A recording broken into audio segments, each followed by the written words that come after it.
Hi, welcome back to Lakeside Quilt Making Arts. My name is Dawn. This YouTube channel is called Lakeside Quilt Making Arts, and you also see Dawn at the Lake. It's called that because I live at the lake and I love to look at the sunrise, when dawn goes into sunrise. I really enjoy that, take a lot of pictures of that, and so people kind of know me for doing that. But the other thing they know me for doing is spending my every waking hour in and out learning about the arts of quilt making. So I do that lakeside, so therefore we have Lakeside Quilt Making Arts. However, I am learning now that I actually am getting some subscribers who are commenting that I should have named this channel Quilting 101 so that people would come and watch hoping to learn, and they would learn from people in the comments. So as long as I'm vulnerable enough to show what all I don't know, I'm getting comments from people and learning big time. And then other people would come and they would learn by reading the comments too. I feel like I'm getting an education.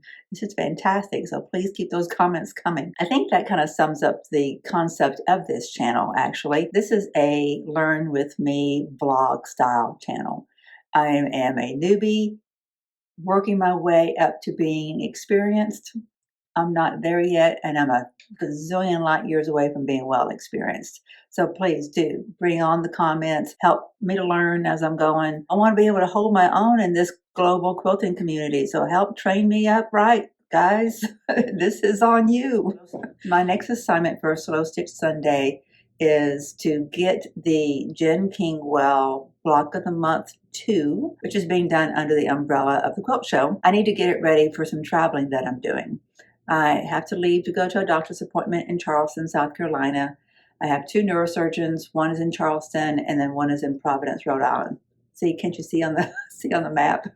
This is a checkup appointment, so it's not like it's a big event, but it does take me away from the studio. So I want to take some of my slow stitching with me. So to do that, I need a plan for what I'm going to do fabric-wise. I need to get that fabric cut out and take it with me. So whenever I can, whether I'm able to sew in the car or in the hotel room or whatever, or none at all, we'll see. But I want to have it with me in case I do find that window of opportunity, because I don't want to waste my time. I want to see this progress.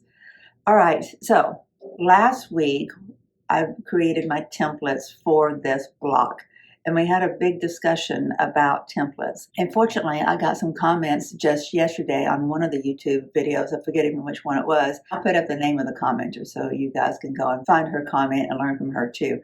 But she was guiding me to, hang on, I'll show you. So the lady who was giving me some tips in one of the comments was guiding me. She was a hand stitcher, so I can listen to her, right? She knows what she's talking about.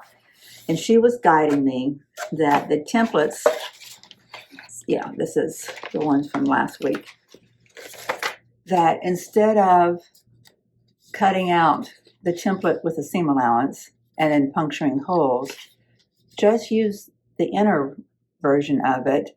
And of course, you'll know where your holes go, which is at the points, right? Sometimes you have holes along the arc or along a straight line, and then you would have to mark those, I guess.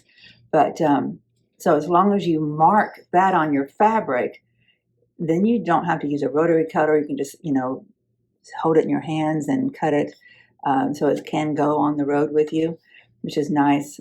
I'm going to give that a go. There's a part of me, though, that starts to get hives and start to lose my breath because I like being able to eyeball the exterior perimeter of my piece of fabric and know that I got to come in a 1/4 inch from that. So this is a reverse thinking from what we typically do when we're machine piecing. But if I'm going to embrace hand stitching, I need to embrace hand stitching and all the techniques about it. Somebody else recommended that she doesn't do, well, what really wasn't clear after I reread it this morning. She uses, what you call it, I want to say like an Avery office supply paper, sticky paper, that she puts the paper template on. She prints out onto that, I believe, and then sticks that to the template so that she gets exact tracing, so that there's no hand tracing involved, like there's no mistake happening there. And that makes sense for precision. I do love that.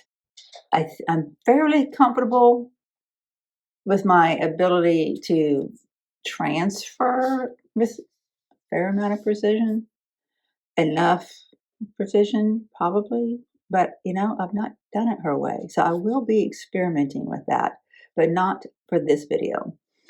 This video, I need to just get myself ready for a travel pack of goodies that I can be working on this while I'm away next week. I don't want to leave the studio. I want to be productive. Since this YouTube channel is all about my vulnerability, about what I do not know, and sharing that openly with you guys, I'm going to leave into this video this next little section, and I'll put on the screen how many minutes it is if you want to fast forward through it. But it's just the process that my mind was going through. I was doing creative mental gymnastics, trying to figure out what should I be questioning, how should I be approaching this, how many of unit H, how many of unit E, G, all the different things. How should I be approaching this? Because it intimidates me, number one, that I'm taking it on the road. I haven't ever taken a quilting project on the road. So I want to be prepared, not leave anything behind. Watch me do this and leave needles behind or something. But anyway, that's another matter. Anyway, I'll put on the screen the number of minutes that you can skip through if you'd like to just get to where I get down to business again. But if you want to see the mental gymnastics that I went through to creatively think about how to approach these blocks in this quilt, which colors, which fabrics, how much saturation, and all those things, if you like that kind of thinking, I am there for you, because that's how I do it. I ask the questions, and then those questions make me ask more questions. No apologies there. But I understand if you're not that way and you don't like it, there's no need for you to sit through that. So you can just scroll through to minute whatever it says on the screen. All right, so I need to kind of analyze what it is that I'm trying to achieve with my quilt. All right. So this is, I'm going to go ahead and show this because there's no big secret to, you can look at the quilt and see that this is how it goes together. You've got these different templates. You got a template for that, template for this guy, and a template for the exterior squares, because they're not truly squares. They have a little bit of, I think that's concave. And yeah, and then we have this little swoop that we put on there as well. So they're representing it as completely scrappy. Let me look at it in the quilt itself. Now remember, my background for my center is this lovely Wonderlane, what do we call it, mulberry blue or something like that, which I did get. I did get my full 1 yard that came in this week, and I'm very excited about that. So it's this, I got another yard of that. I'm just so excited. Okay, so let's remember what this looks like. That's our block that we're working on. Throughout this border around the center block, you can see that it has a light background, but also the background here is light, but it is distinctly different than what you see elsewhere. However, mine is really saturated and dark. I kind of feel like I want to keep my background in this mulberry blue. I want this to be, I love every bit about this quilt. It looks vintagey, it looks quaint, it looks like something that would be hand quilted. I want that represented when my granddaughter sees this in 30 years, 40 years, and her children see it, But I'm just kind of into saturated quilts right now. So we're going to go with saturation. I think I'll probably maintain a light background here so that the applique stands out. Or I could go with a contrasting background to what I use here, and make the applique out of really light fabrics. That could be exciting too. That way you just have complete saturation all the way across the quilt, but you would still get a break, right? That would be interesting. don't think I like that as much as having a contrast. I do like the flow of pretty much an inner medallion here made out of this square, light, and then saturation, and then your curves on the outside. All right, so enough of that. I've analyzed that. So if that means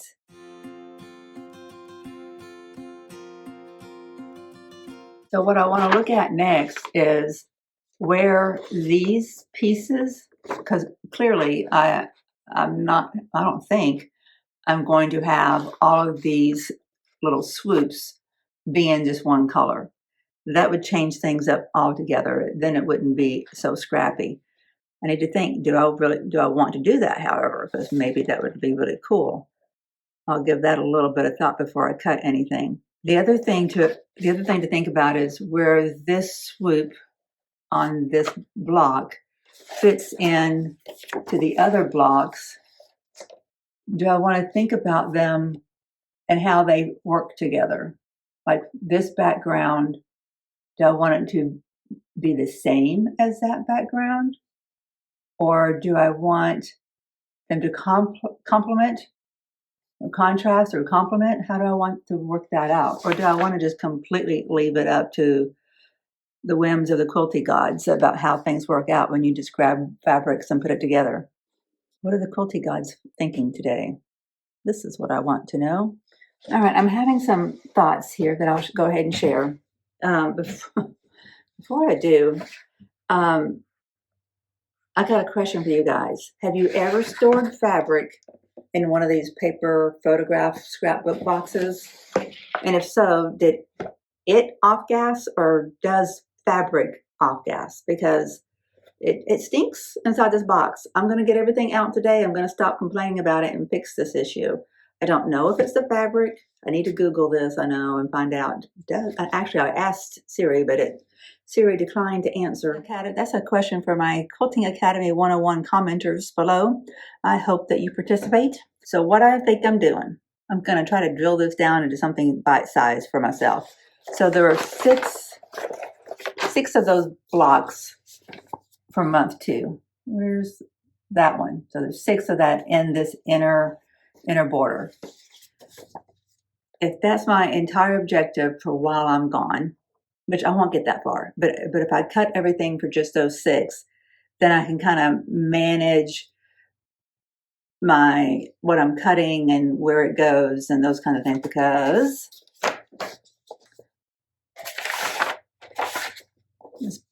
where is it? Because what I'm thinking is I'm going to do my mulberry dots that I have, my blue on one side and the wine color on the opposite. And when I do that, I will be getting, so if this is blue, that's right here, and then that convex section right there is also blue, it'll be kind of scalloped around that border. And then if this is that wine color of dots here, and then the same thing is happening up here, the illusion of a scallop will be happening around this applique border as well. That's kind of what I'm thinking. So then on my sides, if I've got the blue dots on one side and the red dots on the other side, then what do I want on either side? Well, I have the rest of a fat 1/8 here, and I kind of like that together. But I don't know. I'm going to play with that for a second and then show you some thoughts. So there were only 6 of these blocks in that inner circle. So I'm going to just say, okay, I'm going to need to have 6 of the swoops cut out from this, 6 of the swoops of the red cut out from this. So that's going to just quantify things for me so I can be productive today. So my first line of questioning for that thought process is, the beauty of this quilt is that it's completely scrappy. So if I start controlling any part of it, then it's less scrappy, right? So I got to really make sure that this is the approach I want to do. But if I only do this technique to 6 of these, then I could end up placing these blocks in the outer border because they're the same size block. And you would never know that I, at one time, thought about controlling the colors, right? So I feel comfortable moving forward with this approach. I just need to figure out how I'm going to handle the side swoops. And they're not swoops, it's template H, but I'm going to call them swoops. I've even written it down in my notebook as swoops instead of H, which would have been easier. I really do love the scrappiness of the quilt.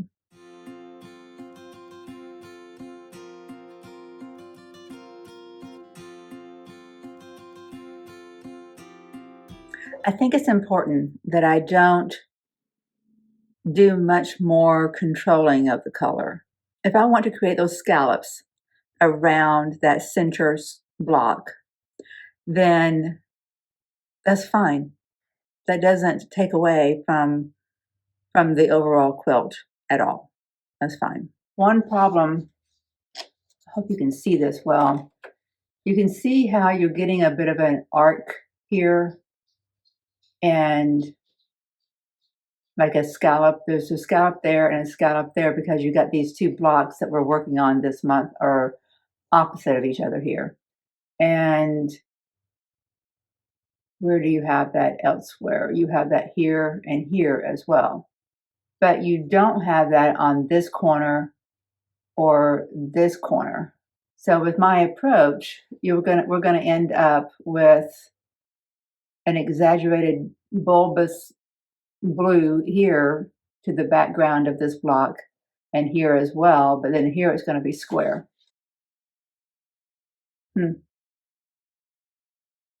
More thinking is required. Okay, new plan. I don't think I would like how it would be bulbous on two opposing corners. Yeah, this corner and this corner. I don't think I like that. But what I still like is the idea of it being a bit scalloped around here on either side of the applique border.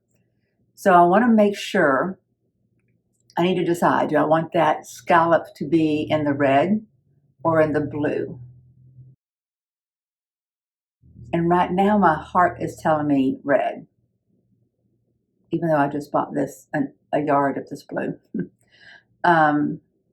Yeah, but so if you've got this big blue block here and then do a red scallop, I think that's pretty. So I'm going to make sure each one of my 6 blocks that I do, that I'm cutting for, is going to have a red in it. But then the other question is, do I make sure it also has a blue so that I am pulling this blue elsewhere beyond the center block? I think I'm going to wait and incorporate the blue into this exterior border. Not the fan border, but the exterior block border.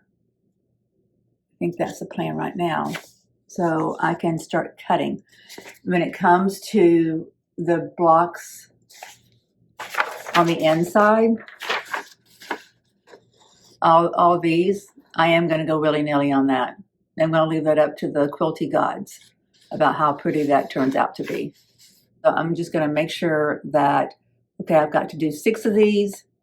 That means I'm going to have 24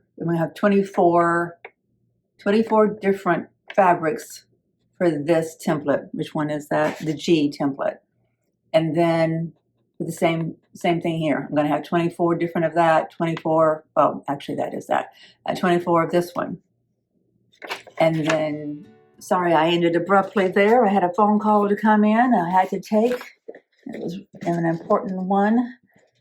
So before I came back to you, I decided I was going to keep my promise, though, about switching out that box. I need the art bin box. The more I get into doing multiple projects and the management of all the supplies, it's quite obvious why everybody has those art bins. They're wonderful. They really are. Online, I found one at Walmart, just $15, but it wasn't the double duty one. It was thinner, but that would serve me well. and I could then not curl I could keep everything together and not curl my templates that way. Because you don't want to curl this, right? Kind of frustrated. I got too many things to buy all at one time. I need more storage. I need a different iron. I need an iron that I can just leave setting down. That's a question for you guys. I'm going to ask this in the tech talk on Tuesday. Those silicone pads, can you just leave your iron setting down on them? Is that how that works? I just feel like I'm going to ruin my iron. Like the iron gets hot. And I know you can put the silicone in the oven at 500 degrees and it's still fine. I don't know, it just feels weird. But I need to not go up and down with my wrist so much.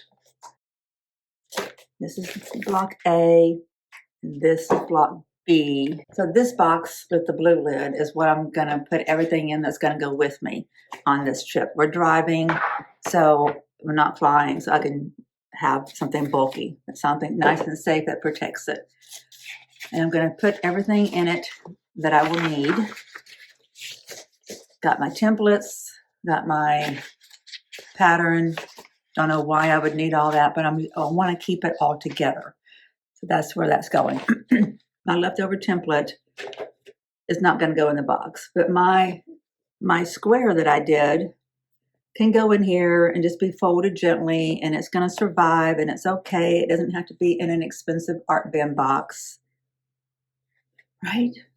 Who needs to spend $20 on one box? Silly, silly. But I do see the value in them for sure. So I'm going to create one of my drawers underneath this table is going to be for my template material. So I'm going to do that. Y'all can remind me where I put it when I go looking for it, because I'm sure that's going to happen. Now here's a question for us. Do I want to take this blue dot and put that in the quilt elsewhere, or just leave it for background? Kind of felt like it's okay if it's a little bit of everywhere. So I'm setting some of that aside for the other units of this block. So one of the things that I'm discerning is that fabric like this, that is real light, is not going to go in these blocks. If I'm wanting that inner border around the center square to be saturated, then no part of it needs to be. Then no part of that needs to be light. And if you look at the quilt itself, that matches up. That's in agreement with that. So I need to only pull out my saturated colors. Maybe, most likely, I want to pull out some of the saturated fabrics that are not in center blocks. I'm going to pull that up to look at it. I'm going to put it on this wall over here, this design wall, so I can see it while I'm picking my fabrics. It's just a refresher for you.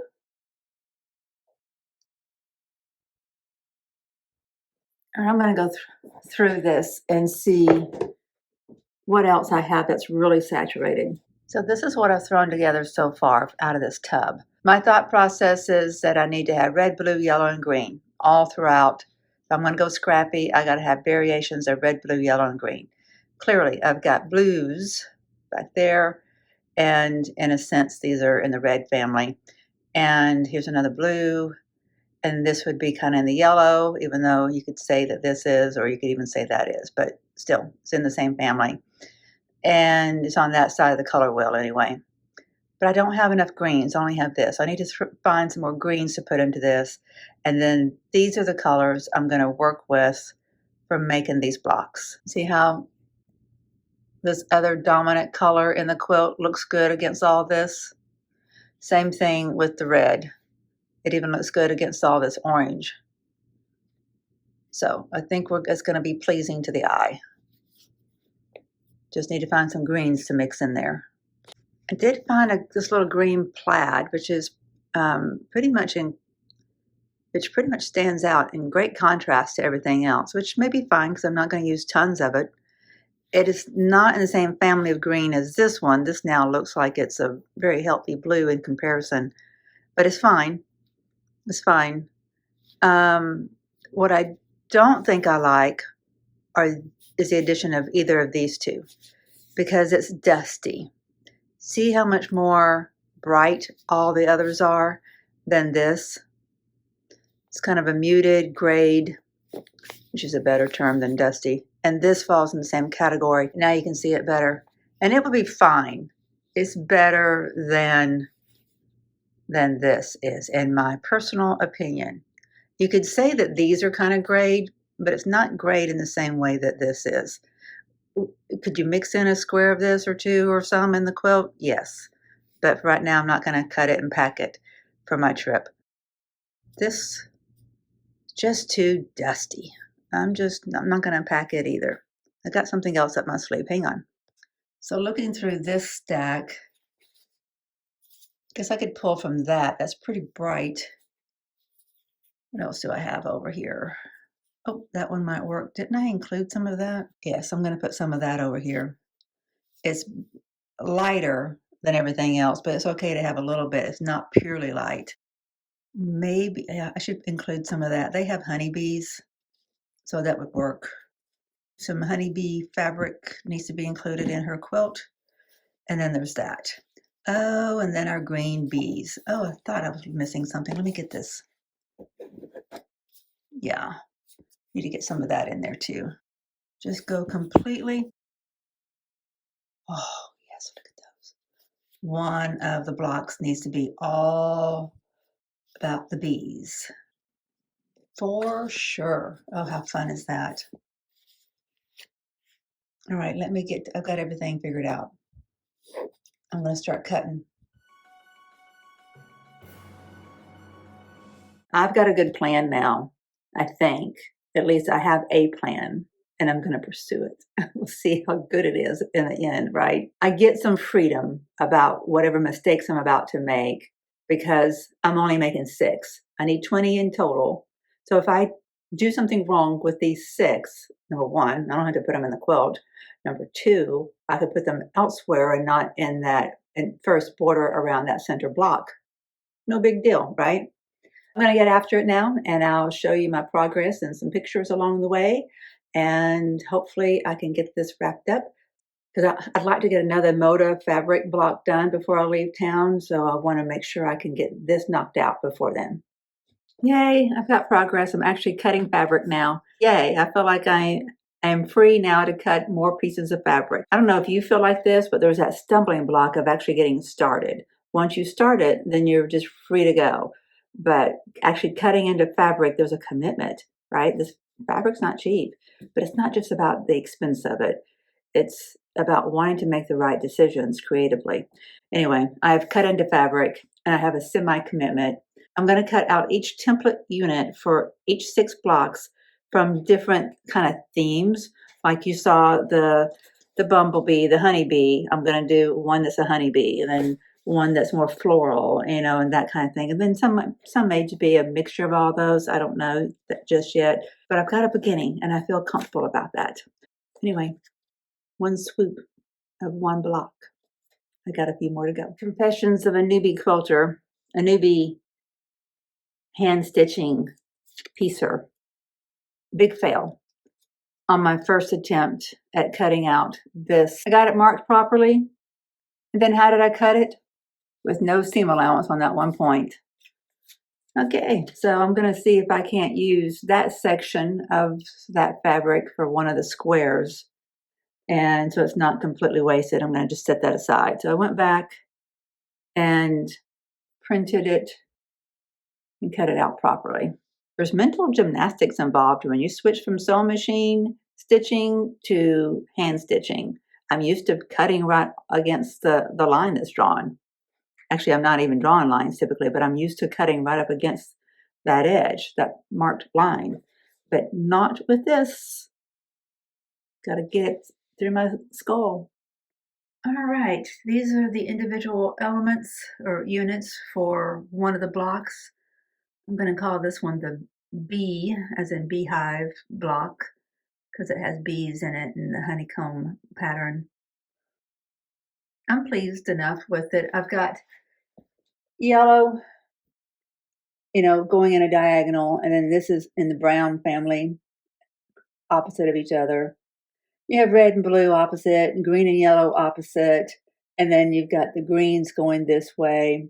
You do have a little bit of light relief in here that's picked up in here as well, and then pink in the middle, since it's the outlier, but it's still a bee, so it still works.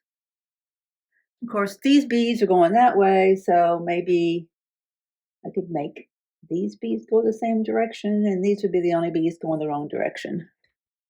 I need to pay attention to that kind of thing. This is why we do things a little at a time, so we can get our head in the game. I did decide to go ahead and use the outer template for making my cuts, so I would not waste any more fabric, because I did it again.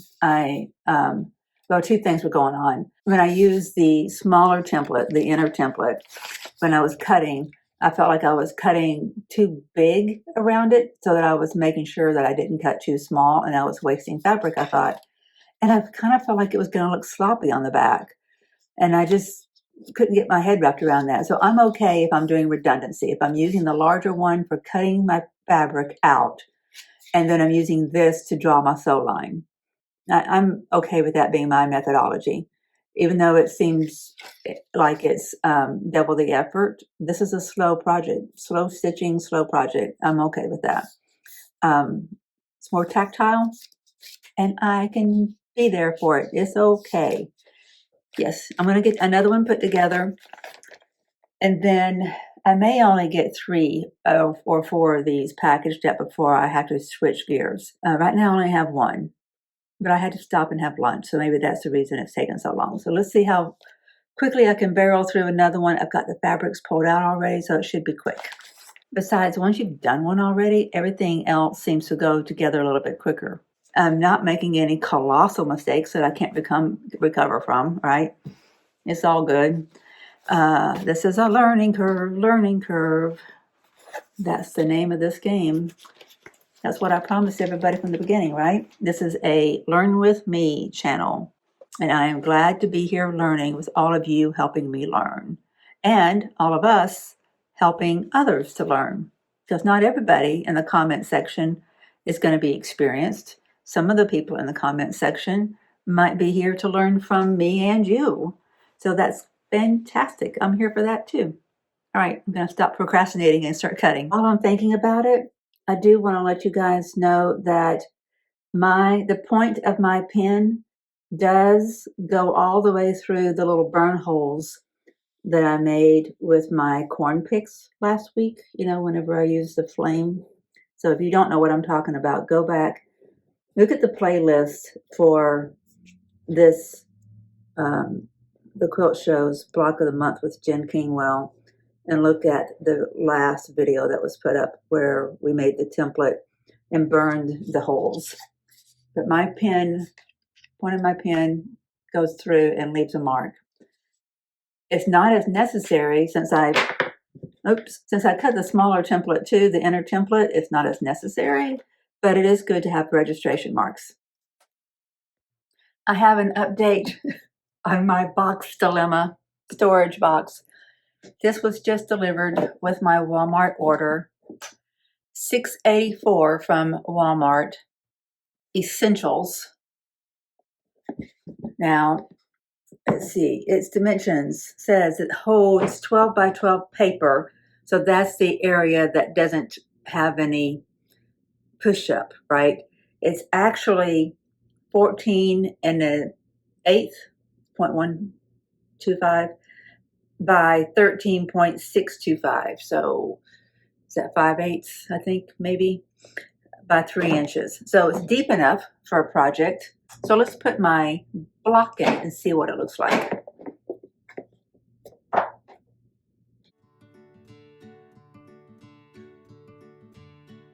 Yeah, my block is bigger than it is.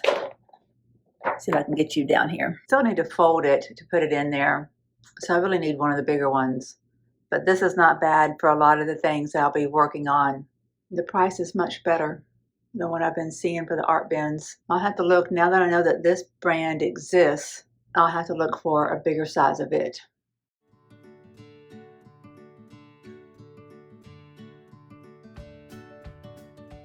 Well, that only took all day.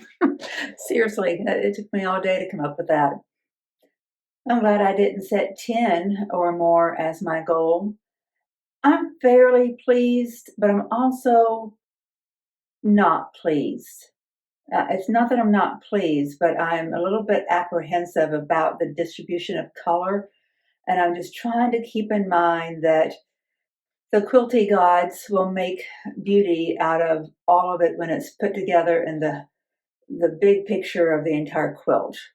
As a standalone piece, each one of them I would tweak, but I'm trying to accept the fact that they're going to be sandwiched right next to another mismatch of colors and another mismatch of colors. Part of the problem that I'm having is I'm mixing types of fabrics, styles of fabrics. The mother's interest and the father's interest. The father has, more manly interests, cars and fishing, and, he was on a nuclear sub for many years, things like that. She's an artist. They garden. They have bees. A lot of different interests, and I'm intentionally trying to represent all that in this quilt. So it's really, truly a legacy quilt for my granddaughter. Trying to mix differences like that presents its own set of problems. They're not huge, and that's what a scrap quilt is all about. It's supposed to be representative of, when we would just pull a scrap out of a bag, sew it together, and pull another scrap out of a bag. And all those scraps came from clothes that we've torn up and worn out, and we've just got pieces of it left. So let me tell you what I did. I just decided that of all of my fabrics, and this is not how I started off in the first 2 or 3 things that I cut out, but then quickly I figured out of each piece of fabric that I pulled out, I would cut all 4 templates out of it. I'd cut one of the swoops, one of the wings, one of the centers, and then one of, I don't know what to call them, the boxes, concave boxes on the outside. So each fabric is in here in 4 different templates at least one time. Like here, this is here twice, this one and this one. I had this one here, and then I realized there just wasn't any blue in this. See, that looks good too, though, right? Not as good as the other one, though. It needed the blue. So I've got some spares ready to make the next 14.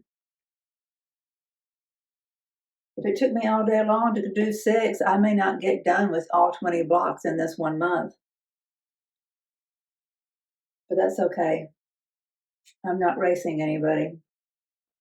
It's funny, though. I don't know what they were thinking. It's kind of interesting to me. They gave us 20 of these to do this month. And, oh, hey, since you've got extra time, you can start these fan blades for the exterior border.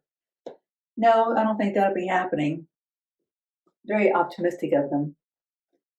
So you see, this is a very open, I don't know how well you can see it on screen. I'll have to give you a close-up. But this is just a lot of gray with some dolphins in it. And so it's very open, where these are very compact and dense. Maybe this is what they consider a low volume. I've heard people throw around the phrase low volume, and it's been kind of liberally used because someone has seen something like this and call it low volume. And that's not, to me, that's not low volume. Maybe this is low volume because there's not a lot going on in it. Anyway, I don't know. Tone on tone would be low volume, maybe. I don't know. I need a quilt dictionary. So what I'm going to do, I did get my box in. I just showed you that. I'm going to take a picture and I'm going to start an album in my phone for the photos associated with this quilt. And so I'm going to put each one of these blocks in its own Ziploc. And then I'm going to put it all inside the box that just came with my Walmart order and take that with me on my trip. I don't want to take that, the big block, that stays here. Even though I got to play with fabric all day and I'm kind of happy about that, I wish I'd gotten more done and I wish I felt better about what I'm doing. I think once I get one of them put together and it looks good, and it will, I'll feel better. If any of you have any thoughts about anything that I'm doing, please comment. That is what this channel is for. If you're going to say, Dawn, you need better color balance, better value balance, you need better fabric style cohesiveness, or forget it, girl, you're overthinking it, any of that, now be kind to me. Keep my ego intact, please. But I do welcome your contributions to this. Please don't assume that I have all the answers, because I do not. I do not. What I do know is I'm going to call this a day. This is a finish. This is a wrap.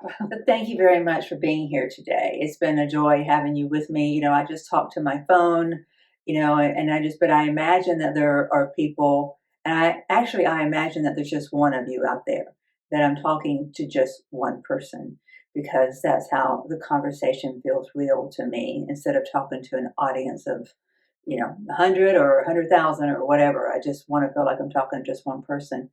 And so it's always nice to have you in my head while I'm processing. It does help me. So I hope that maybe you hearing my thoughts on this and walking through with me as I've progressed from initially not really knowing where to begin and having one set of thoughts and then landing on what I've done. I hope that's been of value to you too, some way beneficial. If not, just entertainment, that's cool too. You're welcome here for that purpose as well. I hope you have a great weekend. Enjoy your slow stitching. We'll talk to you soon. Take care. Bye bye.